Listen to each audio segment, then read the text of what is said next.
So I feel like since it's April and spring is finally here, we should celebrate. And what better way to celebrate than by having a retrospective on the 4-part Dark Horse published miniseries that is the tie-in for Star Wars Episode 1, The Phantom Menace. Nah, April Fools, it's the long Halloween again.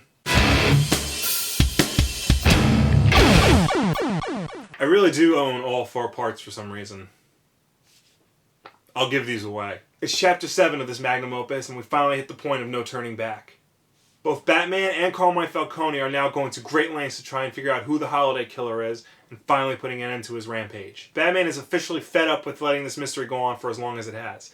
And as we saw last issue, we're starting to see cracks in his exterior. The sooner he can solve this, the sooner he can get his sanity back.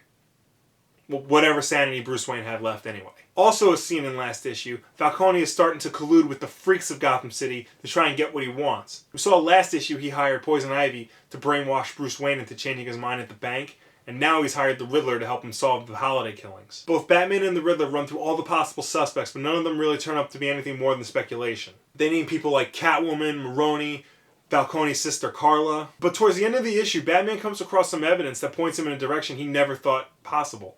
That maybe Harvey Dent is the Holiday Killer. Now, it's no secret that Harvey Dent becomes Two-Face. We all know that. We're all very much aware he's capable of killing somebody. But this takes place during the first few years of Batman's career. Here, Harvey Dent is still being presented as the Golden Boy DA. He's the man who's supposed to bring justice to Gotham City in a way that Batman can't.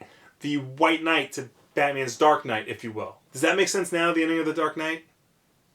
No? Somebody reading this for the first time who doesn't really know that Harvey Dent becomes Two-Face might think this is just a red herring. Something to throw us off and confuse us. Kind of like how Harvey Dent is speculating that Bruce Wayne has close ties to the Falcone family. This could be Batman just succumbing to his fatigue. But, unlike Dent's theory with Bruce Wayne and Falcone, Jeff Loeb and Tim Sale actually lay out all the evidence to point towards Harvey Dent. It's in this chapter that we go step by step through the mystery with Batman.